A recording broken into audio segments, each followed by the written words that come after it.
Merci à vous tous de nous retrouver pour cette quatrième présentation de nos webinaires sur l'association des usagers. Donc cette session est enregistrée, comme vous le savez, et on vous enverra bien entendu l'enregistrement ainsi qu'aux personnes qui n'ont pas pu être présents avec nous aujourd'hui. C'est cette série, alors je reconnais quand même beaucoup de têtes et de noms, je vais vous demander éventuellement de lever la main si vous avez déjà participé à un ou plusieurs de nos webinaires. Comme ça, on va le savoir et je pourrais aller, très rapidement, ouais, c'est pas mal. 13, ouais, bon. Je pense que, voilà, la majorité d'entre vous, vous nous suivez, depuis longtemps, même depuis le début. Ça fait vraiment plaisir. On espère que, ben, enfin, nous, on a l'impression, résultat, que ce qu'on vous partage, ça peut vous aider et c'était bien l'objectif. Donc merci pour votre fidélité.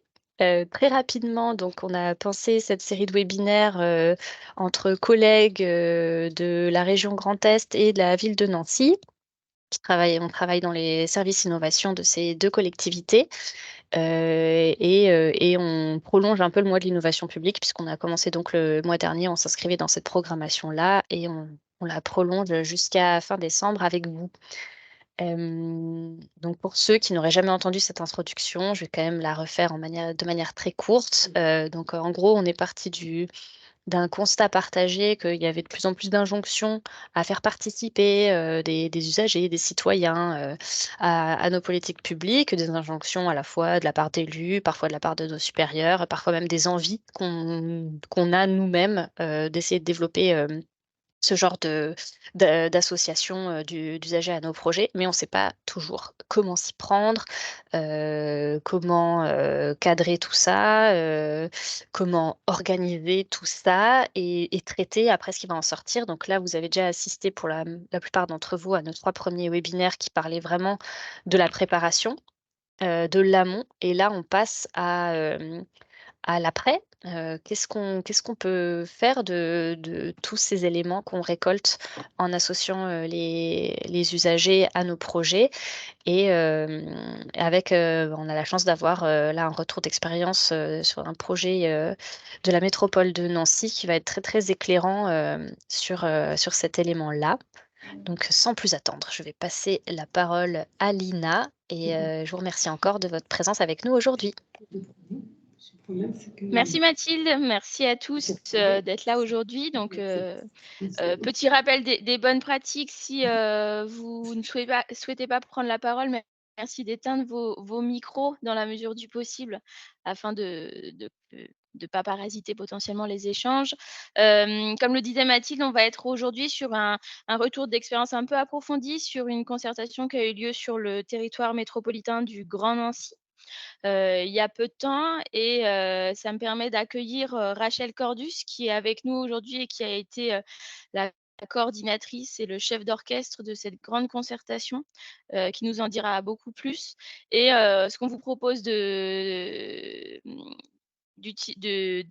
d'aborder aujourd'hui, c'est, 3 grandes thématiques, on va dire. Quels sont le type de matière qu'on peut utiliser quand on concerte? Qu'est-ce qu'on peut en sortir, en fait?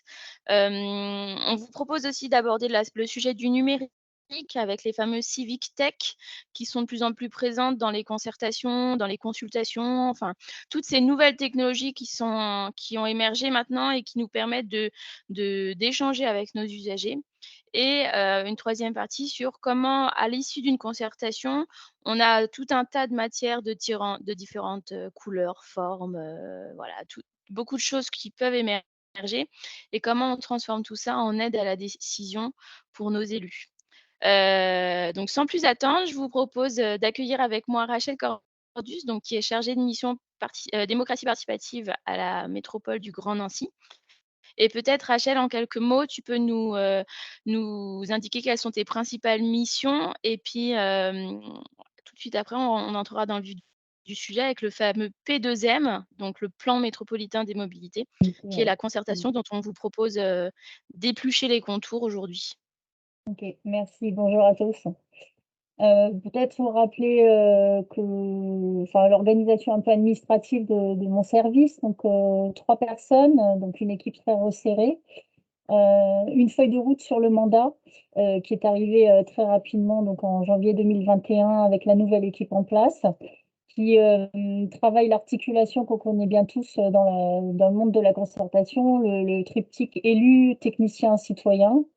Donc, on a 3 grandes entrées, la culture du débat avec le citoyen, d'où l'idée d'aller chercher un outil numérique de participation 2020-2021. Ça parle encore à tous en période de crise sanitaire. Deuxième entrée, la culture de la concertation par les services. Donc, travailler vraiment en interne cette question-là. Il n'y a pas que la question des concertations obligatoires qui met un peu tout le monde en panique. Et il y a aussi moyen de concerter à différents niveaux tout au long de l'année sur tous les sujets. Au moins se poser la question, quel que soit le sujet, et pour travailler un peu les politiques publiques comme on nous le demande de le faire au niveau national, c'est-à-dire de façon un peu plus moderne et, euh, et pour faire évoluer nos pratiques aussi en interne. Et puis enfin, l'engagement de la plupart des maires dans les campagnes municipales, donc qui s'est traduit aussi au niveau métropolitain. Donc, c'est le dialogue permanent avec les élus qui sont engagés là-dessus. Donc, aujourd'hui, il faut trouver les moyens parce qu'il ne suffit pas de le dire, c'est assez compliqué à mettre en place. Mais en tout cas, les citoyens le demandent, donc il faut trouver les moyens pour le faire. Donc, mes missions, j'accompagne une élue. J'ai une élue qui a une délégation réservée à la participation et à la coopération citoyenne. Elle anime la CCSPL notamment, donc la Commission consultative des services publics locaux. Elle a des liens serrés avec le C3D, le Conseil de développement durable, donc l'instance participative principale de la métropole. Et puis, elle anime un réseau de la participation des communes du Grand Nancy, et puis aussi, elle a des liens assez serrés avec les réseaux nationaux. J'accompagne évidemment les services dans la mise en place des concertations volontaires ou obligatoires, comme celle du PDZM dont je vais vous parler. Et puis, en lien avec la plateforme numérique de participation citoyenne, j'accompagne les communes à la mise en place de leur concertation sur la plateforme, puisqu'on a une spécificité sur notre territoire, c'est que la plateforme est non seulement dédiée à la concertation, à la participation citoyenne pour les grands anciens, mais elle accueille aussi gracieusement les espaces de toutes les communes du territoire qui souhaitent s'engager de la participation citoyenne dans des concertations. Ouais. Donc, vous êtes à la fois relais avec les 20 communes de la métropole du Grand Nancy et également conseil auprès des élus et des services sur comment on conçoit une concertation, quels sont les bons outils, les bonnes fréquences, quelles sont les bonnes questions à poser, et cetera. Tout ce qu'on a pu voir au final dans les précédents webinaires. Rachel, toi, tu as un appui à toutes les directions qui doivent se poser ces questions-là et mettre en œuvre ces concertations.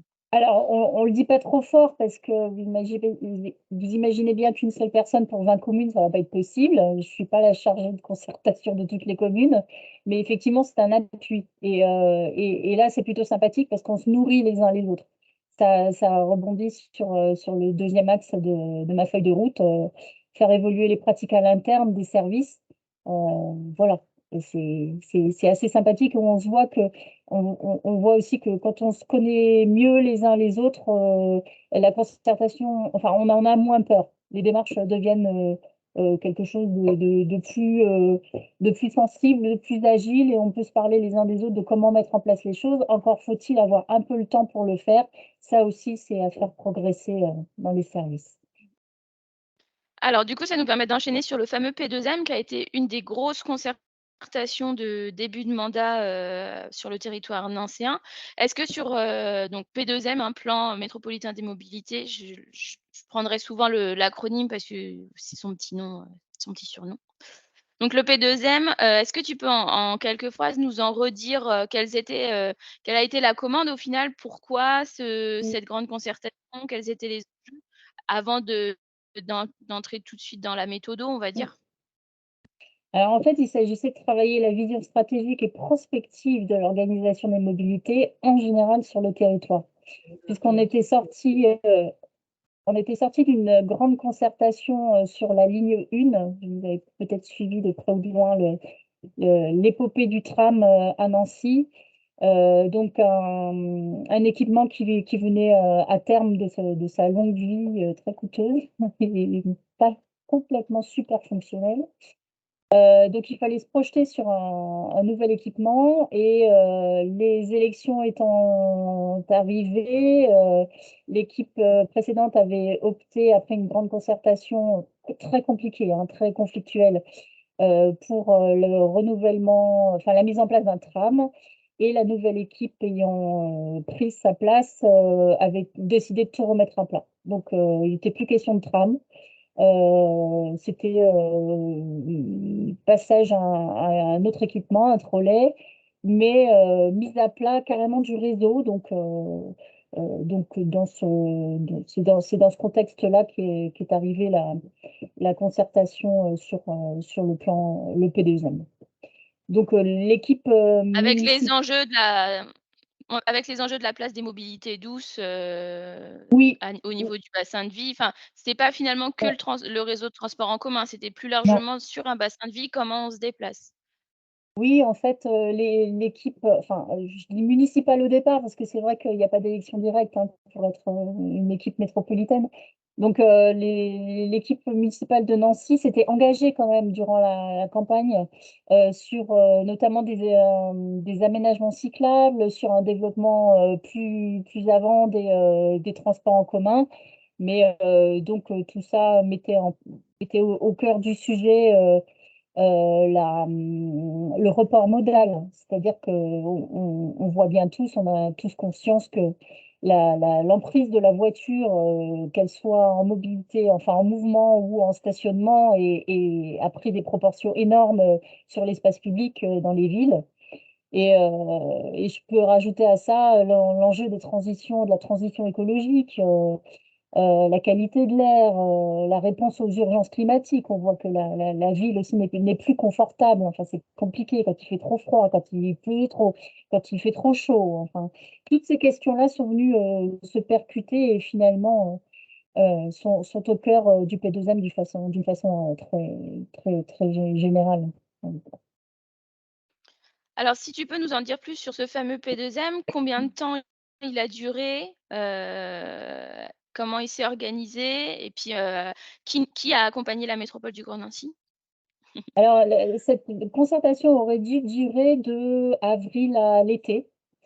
Et au final, grâce au profil de l'AMO retenu, qui était Sonia Lavadino, vous le voyez à l'écran, Sonia est venue avec une méthode embarquée, avec du timing et un format d'atelier. Donc, elle est venue avec sa méthode et l'animation des rencontres.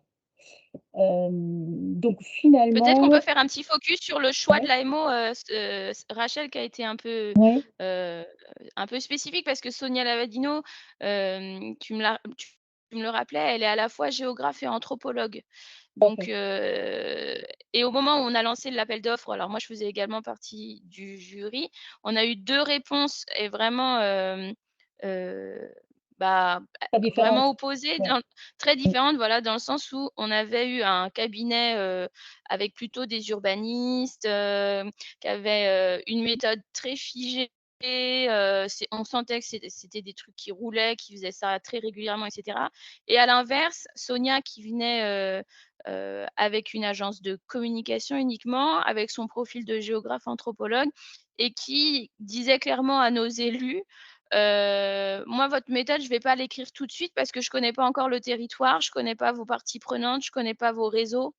Donc du coup, je vous propose plutôt une philosophie, celle qu'elle a développée autour de la vie relationnelle et une fois qu'on aura topé dans la main et que, vous m'autoriserez à aller sur le territoire pour concevoir la méthode, je vous appuierai une Mm. méthode». C'était du coup quand même une prise de risque pour nos élus où d'un côté, moi je me souviens bien du jury, au premier abord, ils avaient envie d'aller vers la partie un peu, le cabinet de conseils très propre sur lui, où on sentait que voilà, il y aura tant d'ateliers là-dessus, tant d'ateliers là-dessus, là-dessus.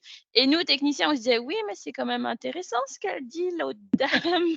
On avait notamment autour de la table l'agence d'urbanisme qui, elle, avec son directeur, avait complètement, avait été embarquée par la préconisation de l'anthropologue géographe, quoi. Parce qu'en fait, elle a mis sur la table tout de suite le fait de ne pas parler de mobilité sans parler de la ville de demain et des aménagements de la ville. Donc ça a sidéré un petit peu, aussi au départ.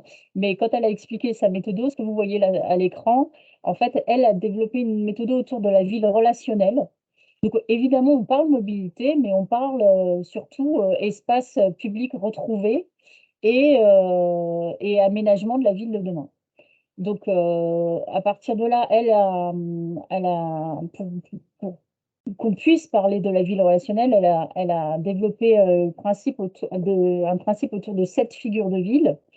Je peux rapidement vous les donner, hein. La ville de la rencontre, la ville du dehors, la ville amie de toutes les générations, la ville du faire, du tiers solidaire, la ville de la surprise, qui est la ville culturelle, la ville comestible autour des productions et des consommations, restauration, et la ville de la nuit et du week-end, parce qu'on voit que la temporalité des villes n'est pas la même, le jour, la nuit.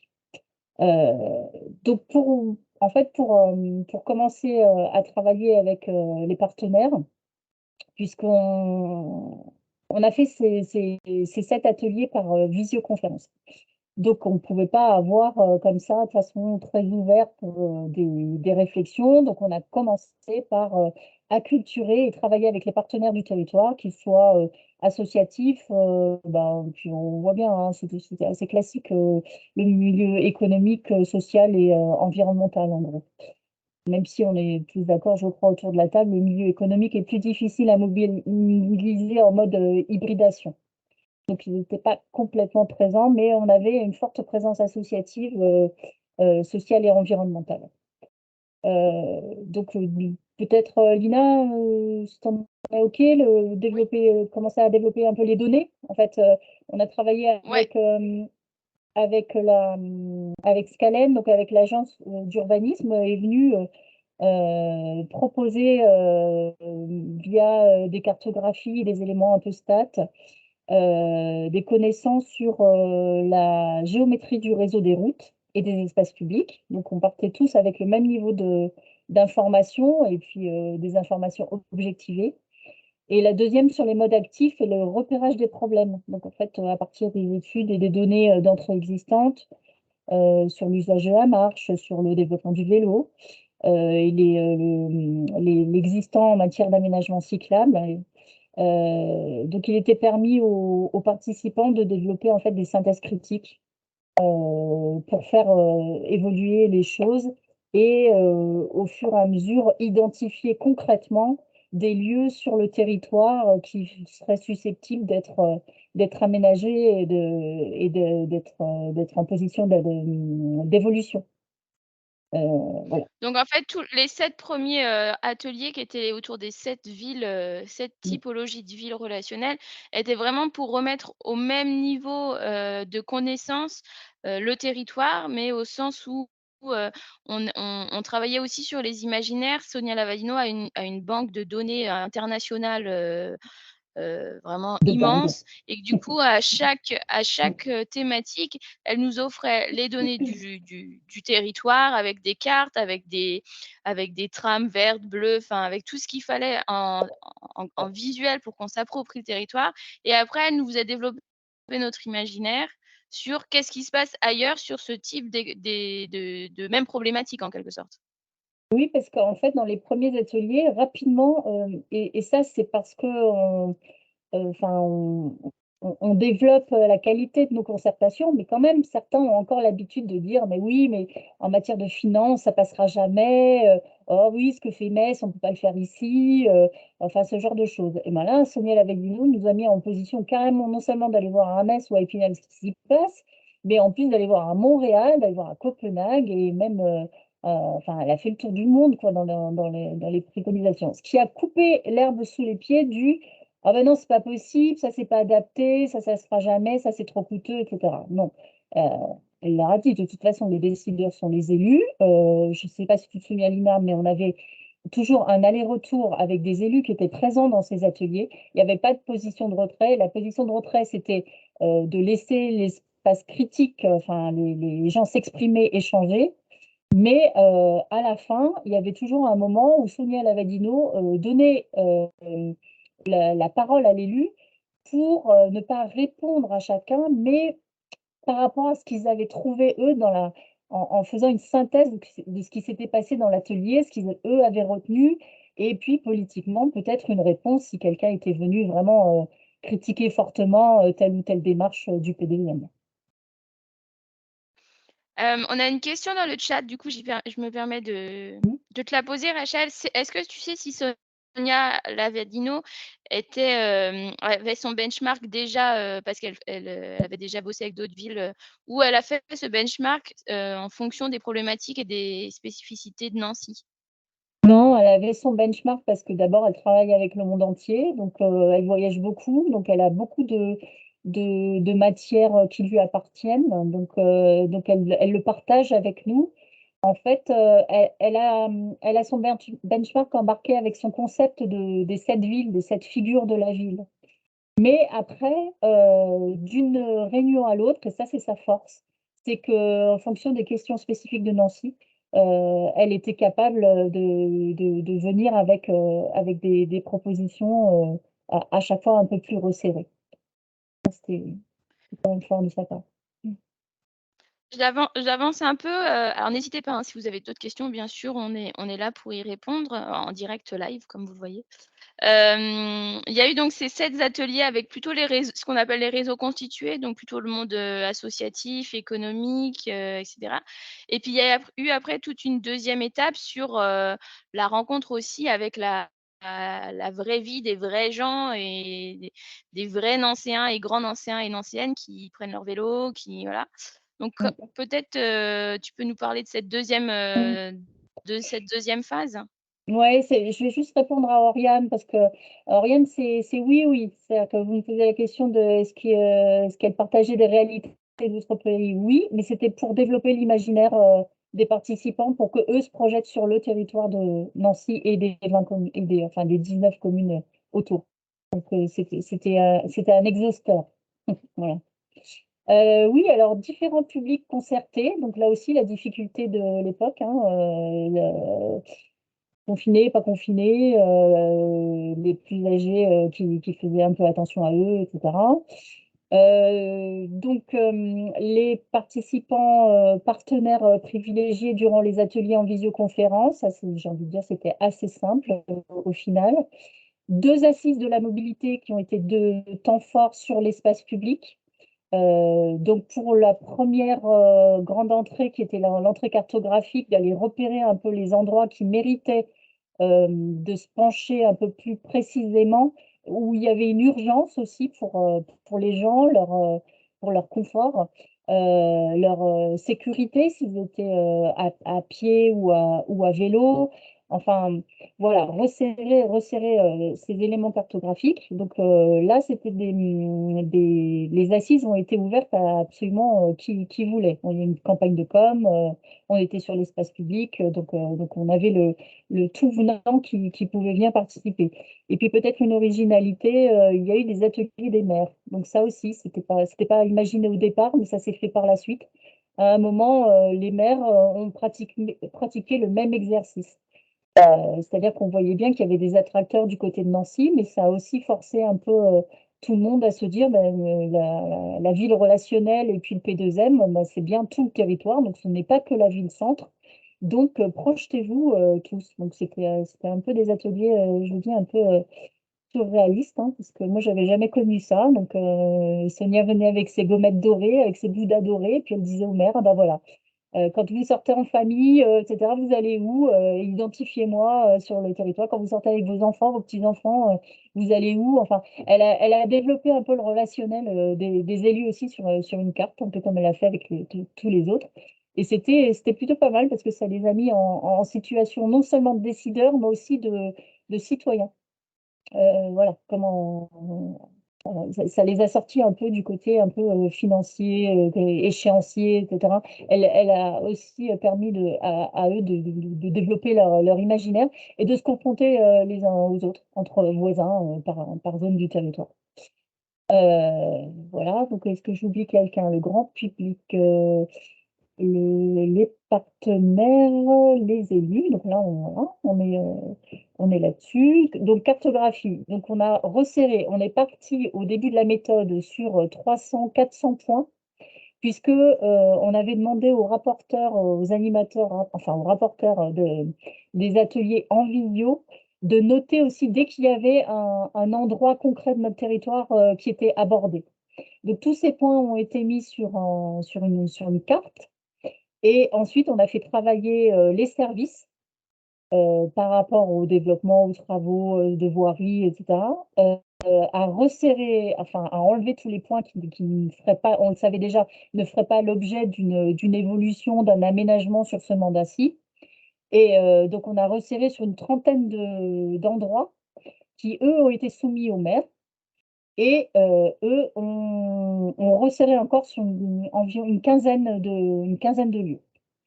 Donc, c'est au moment des deuxièmes assises que ces 15 lieux ont fait l'objet d'une présentation par A0 sur des grilles caddies. Et on a demandé aux gens qui étaient là, qui passaient par là, les partenaires ou le grand public, de voter sur des ambiances. Donc là, ils avaient une banque d'images, mais quand je vous dis une banque d'images, c'était monstrueux, quoi. Il y avait deux, enfin, c'était quoi? C'était 5 tables entières d'images toujours en lien avec les figures de la ville, mais qui étaient très, très fournis, très, très riches, et les gens pouvaient prendre visuellement ce qui les appelait le plus, hein. Donc, un endroit plutôt contemplatif, plutôt serein, un endroit où il y avait de l'eau, de la végétation, un endroit plutôt actif où des gens boivent un coup, font des pique-niques. Enfin, vous voyez le genre, il y en avait un peu pour tout le monde. Des endroits où le culturel, la culture était mise en avant. Enfin, vraiment, il y en avait un peu pour tout le monde. Et tous ces lieux-là ont fait l'objet, donc, du coup, d'un aménagement imaginé. Et donc, tout ça a donné lieu à des données riches, visuelles, qui ont été digérées par les services et l'AMO. Et donc voilà, après, on a pu nourrir Ça a permis le d'étendre, P2M. tout à fait. On a une question de Florian qui nous demande sur les ateliers collaboratifs avec des citoyens lambda, combien il y a eu d'ateliers? Est-ce que c'est combien il y a eu d'ateliers, Florian? Ou est-ce que combien il y avait d'ateliers, combien il y avait de citoyens à chaque atelier?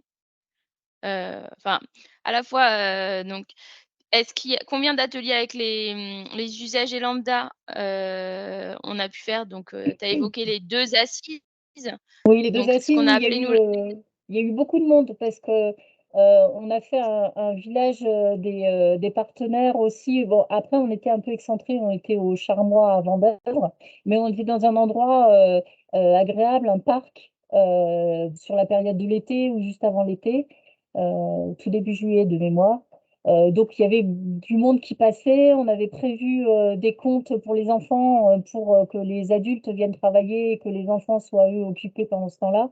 Là, on a eu un peu de monde et on a eu encore plus de monde sur les quelques mois plus tard, quand on a travaillé les ambiances, on a installé un stand dans le cadre d'un gros événement brocante sur une grande place publique de Nancy. Donc là, je ne sais même pas vous dire combien il y avait de monde, mais enfin, c'était fou, quoi. C'était fou.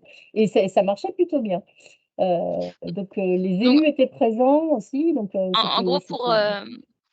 pour en gros, pour les réseaux constitués, donc tout ce qui est monde associatif et économique, on a plutôt fait des ateliers, il y en a eu 7 pour, si je récapitule un peu les grandes lignes de la Ouais, méthode.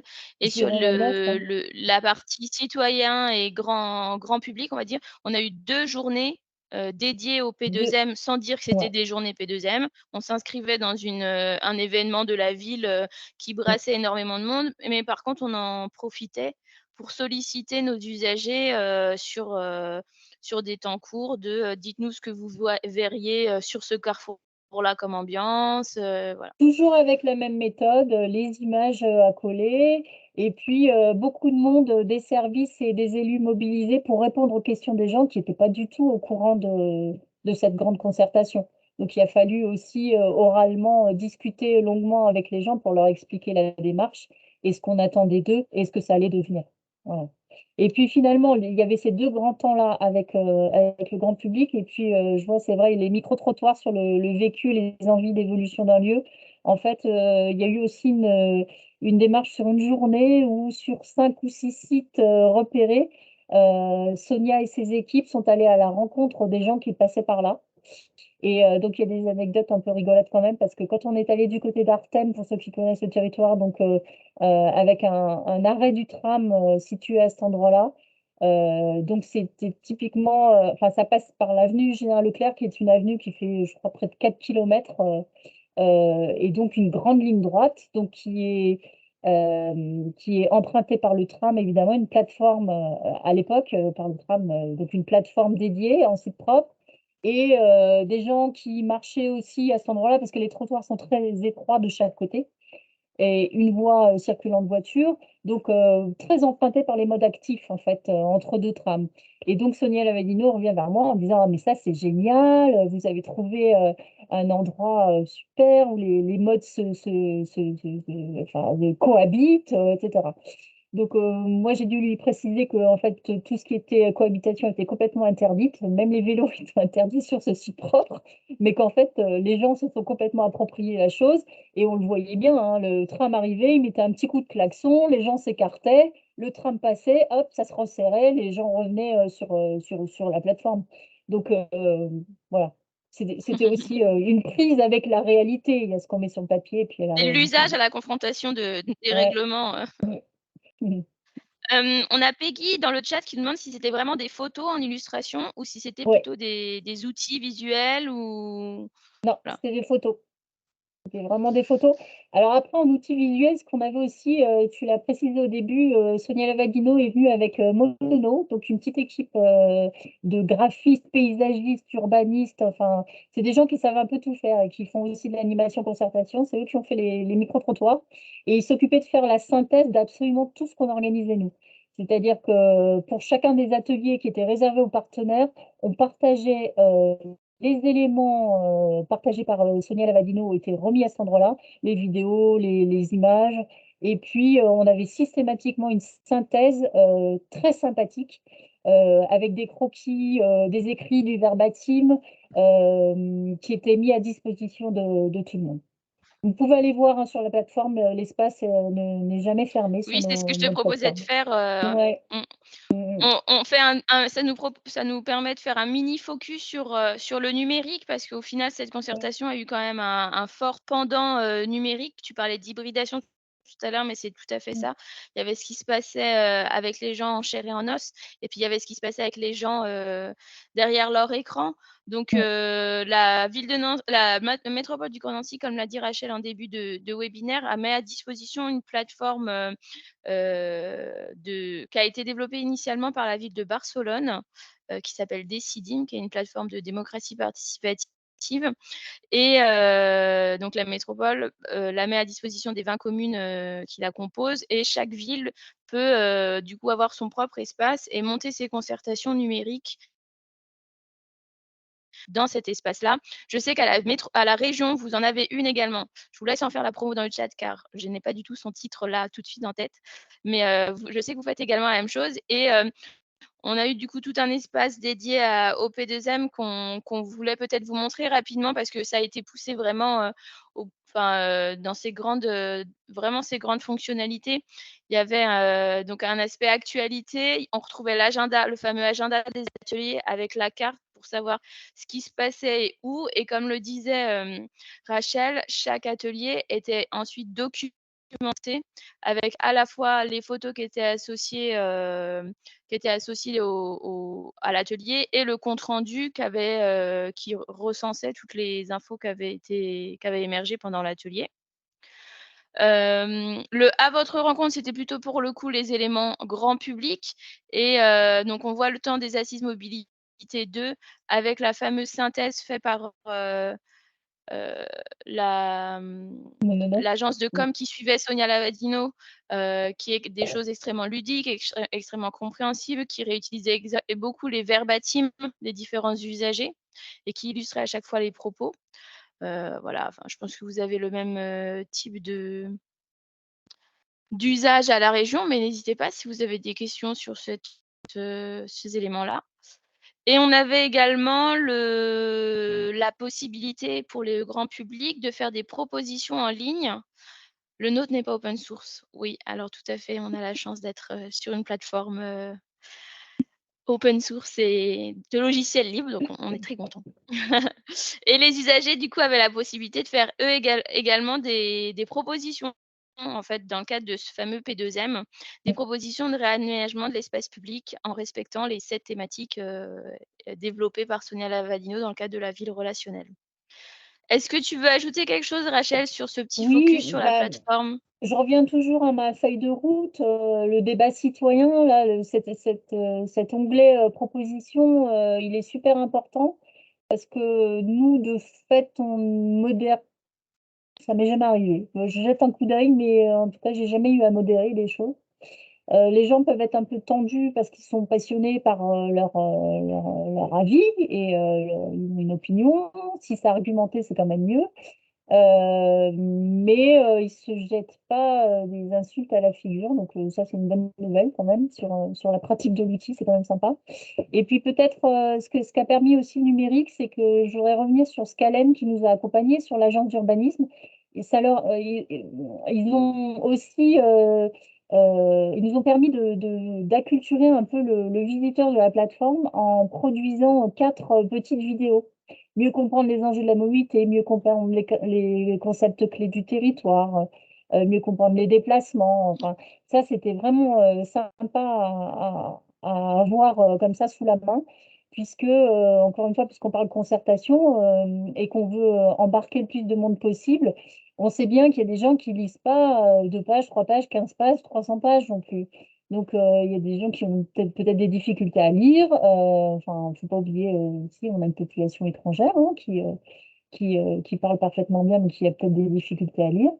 Et puis, on a des enfants. Enfin, bon, bref, tout ça est fait. On a multiplié les canaux grâce au numérique, du visuel, de l'écrit, une méthode en plus embarquée par quelqu'un qui est anthropologue, donc qui proposait à la fois des choses un peu compliquées de géolocalisation, mais de l'autre côté, de travailler des ambiances de lieux, voilà, des envies, des aspirations pour la ville de demain.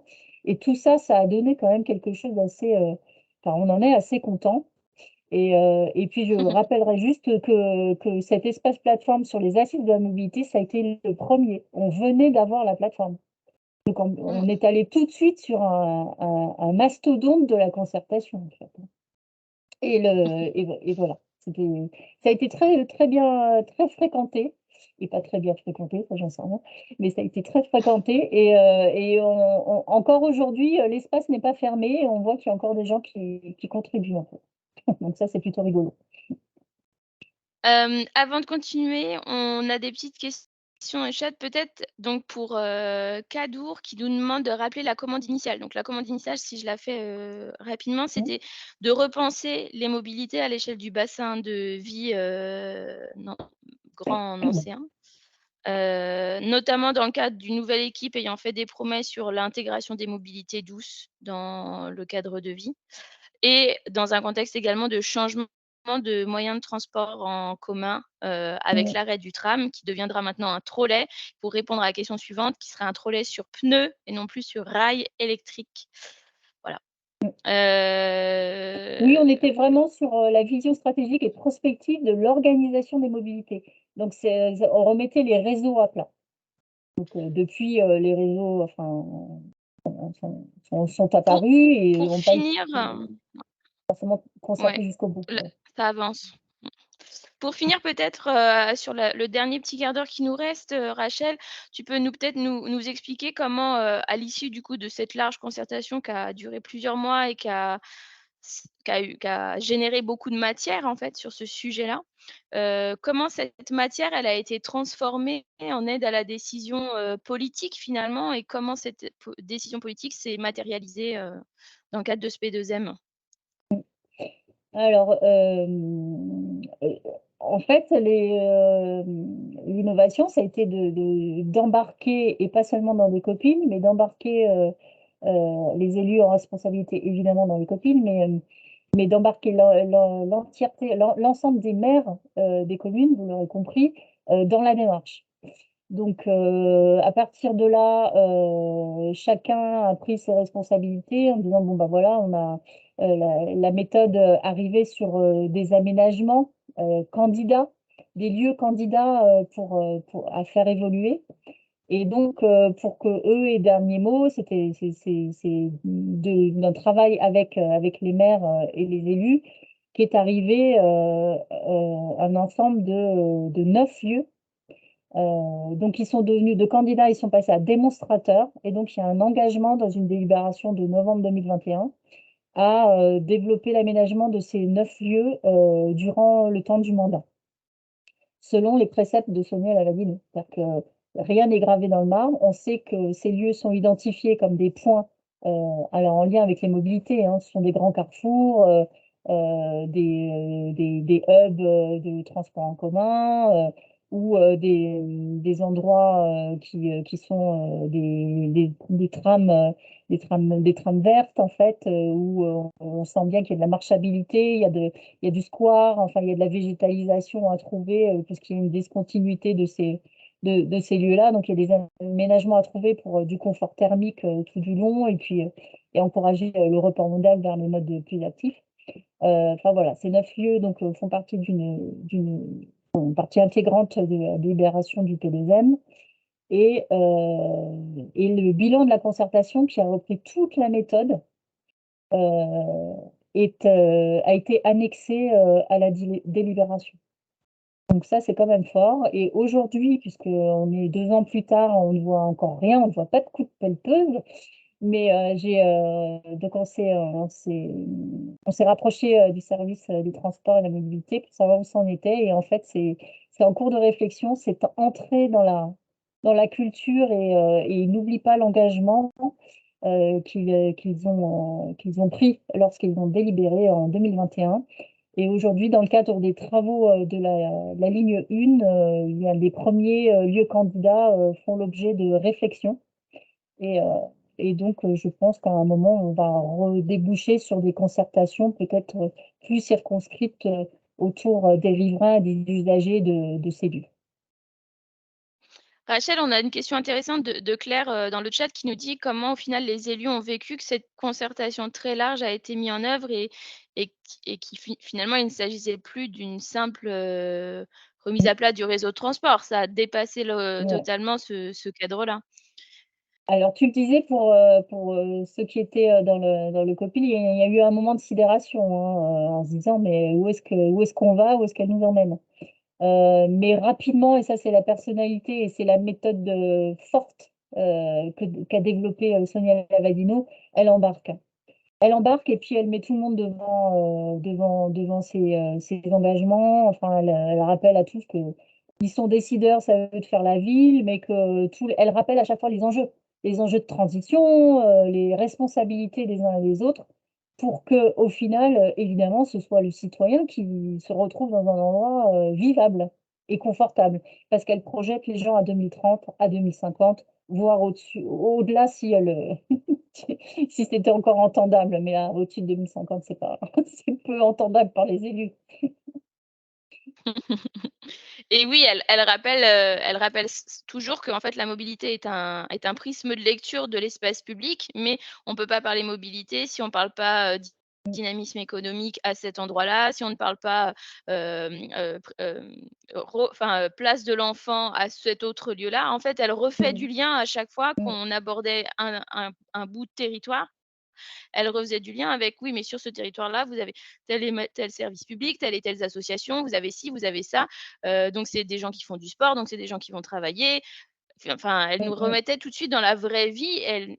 Enfin, alors je dis «nous» parce que j'ai participé aux ateliers, mais en tout cas, elle remettait les élus également dans la réalité du fait qu'on ne peut pas Mmh. que aborder, quelle est ma part modale du vélo, sur le bassin, grand Ouais. ancien. C'est non, plus largement, quelle ville je veux, à quel endroit.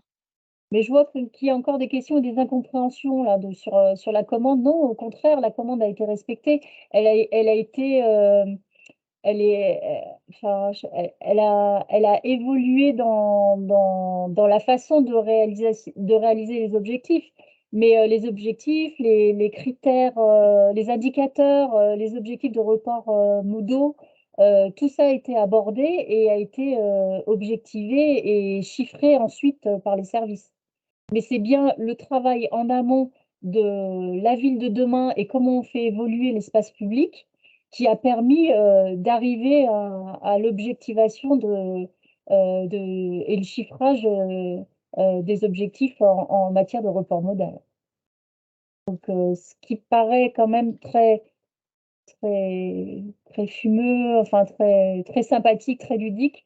Il y avait enfin c'est une méthode embarquée qui donne, des choses, très concrètes en termes d'évolution de la ville et qui est à la disposition des services et qui leur permet de progresser dans leurs travaux. Mmh. Oui, alors en effet, Claire, c'est comme tu le dis, c'est un passer par une vision supra, c'est-à-dire, en gros dézoomer avant de pouvoir rezoomer avec la bonne focale quoi. In fine, Mmh, se dire, «Comment je veux inscrire ma ville à l'horizon 2050?» et seulement après du coup, mmh, qu'est-ce que ça veut dire en termes de chantier, de mise à jour, enfin on a parlé très concrètement de hauteur de trottoir, enfin, mais mmh. on est passé avant de quel type de ville je veux à quel endroit et une fois Ouais, qu'on a oui. décidé ça de manière collective, on va se dire: «Bah, alors pour faire cette ville relationnelle de ce type-là, ça sera un aménagement de ce type-là, il faut, mais après on était Et vraiment dans le concret de il et faut planifier et et ça à ce moment-là, quoi. Et on n'a pas commencé par se dire: «Oh là là, on n'aura pas les moyens de tout faire, on va jamais s'en sortir». On n'a justement pas commencé par ça. On a demandé, à ceux qui ne décident pas en théorie, mais qui participent et qui sont concernés, donc les citoyens, les usagers de notre territoire, de travailler sur leurs aspirations pour ensuite mettre devant leurs responsabilités les élus et les services et qui, eux, ont fait, des choix voilà, stratégiques pour les uns et puis, plus, concrets de comment financièrement on développe, les travaux, enfin on phase les travaux, sur notre territoire. Au final, c'est pas mal concret, hein, pour les collègues. Mmh.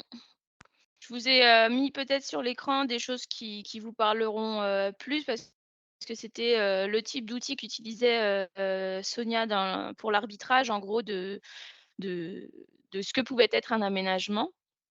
Voilà. Oui, puis on avait un autre cabinet là, c'est avec Indigo, qui est un cabinet local qui est spécialisé dans les modes actifs. Donc on avait toujours, le côté cartographie et puis, le côté, là, images. Alors évidemment, il y en avait bien plus que ça, mais là, pour faire, les synthèses, on en gardait 2 ou quelques-unes comme qui étaient les principales. Donc on voit bien qu'il y avait à la fois des espaces, là, pour le coup, un peu apaisés, mais collectifs et puis de l'autre côté, un peu de végétalisation, du vert, qui était attendu dans ce carrefour que vous voyez en photo, qui est juste, enfin, abordable que par les voitures et puis absolument pas, sympathique ni pour un vélo, enfin qui est dangereux pour un vélo et puis, pas du tout sympathique pour un marcheur et quand vous vous baladez avec des enfants, en termes de sécurité, c'est pas possible, vous ne le laissez pas gambader à ce moment-là. Mmh. Voilà un peu le retour d'expérience un peu approfondi qu'on souhaitait vous proposer, sur le P2M. Est-ce qu'il y a d'autres, questions, d'autres remarques? Claire, vous me faites rêver, aborder une vi oui, une vraie vision stratégique non morcelée. En effet, Mmh. ça a été, une grande histoire qui a duré plusieurs mois et qui a chamboulé finalement enfin, on a eu des élus qui ont été mais pas que des élus, aussi des on était sur une thématique où le monde associatif est très, partisan, où c'est voilà, où on a des vraies positions dure sur certains sujets et qu'il y a eu aussi du coup quand on mettait, en confrontation avec de la donnée, réelle, avec ce qui se passait ailleurs et cetera, ouais, des moments un peu de grand étonnement, qui ont fait du bien Mmh. à tout le monde, je pense. Ouais, c'est clair. Puis finalement, on avait une bonne représentativité un peu du tissu, local, et donc avec des gens qui avaient pas forcément la même vision des choses. Et puis je trouve que la méthode avait aussi ce principe un peu sympa de chacun nous mettre, pas dans notre position, de professionnel, ou de militant, associatif, mais de changer de casquette. Bon, bah, voilà, alors le week-end, qu'est-ce que j'aimerais, enfin, comment je vois les choses? Bah, le soir, je vois ça comme ça, quand, en matière de culture, comment je vois les choses. Enfin, tout ça fait que c'est tout mis bout à bout qui a fait la concertation. Eh ben, s'il n'y a pas d'autres questions, de remarques ou d'interrogations, il nous reste 5 minutes pour vous donner rendez-vous, sur le prochain et dernier webinaire, qui posera la question de l'évaluation, qui a lieu alors je suis perdue dans les chiffres des jours. Il a lieu Estelle? mardi prochain, le Ah, 19, donc de 13h à 19. 14h, avec le retour d'expérience de Simon Cario, qui est donc designer au service Étaline, qui est le laboratoire d'innovation du SGAR de Pays de la Loire. Alors, je vais Donc, quand même me permettre une question dans oui. les 5 minutes. De quelle Oui? façon on répond finalement au sujet de ce webinaire et de la même façon, de quelle façon vous pensez vraiment que le prestataire a répondu à la commande initiale? J'ai plutôt l'impression qu'on a fait une étude d'urba, en fait, plutôt qu'une étude de mobilité. Mais bon, c'est la lecture que j'en ai aujourd'hui de mon prisme, hein.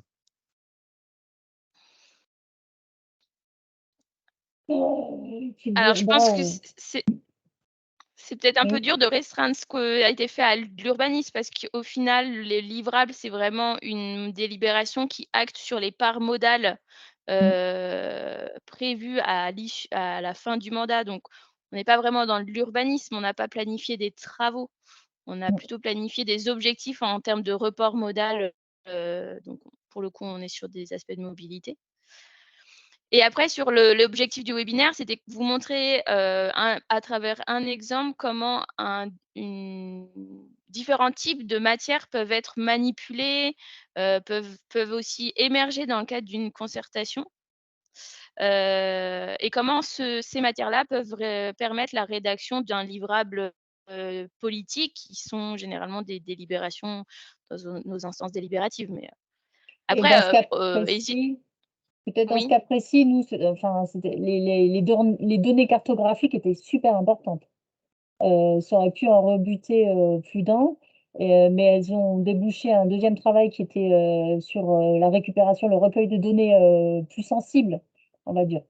Et c'est ce tout-là qui a permis d'être mis, à la disposition, de tous sur la plateforme et qui a démultiplié le public, les participants, les visiteurs.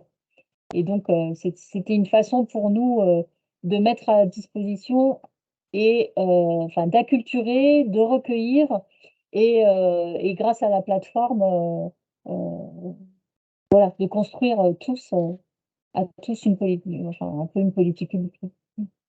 Parce que l'exercice n'est pas simple d'aborder, un sujet aussi complexe que peuvent être les mobilités à l'échelle d'une métropole et de le rendre accessible pour que tout à chacun s'exprime de manière éclairée sur le sujet.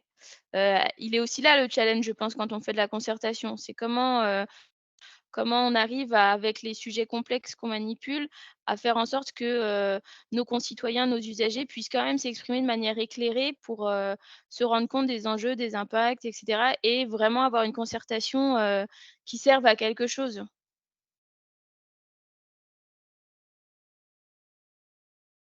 Bon, si on a répondu à votre question et on l'espère, on vous donne rendez-vous du coup mardi prochain et on vous souhaite un bon après-midi. Merci Lina. Bon À après-midi à bientôt. Merci à tous, au tous. revoir.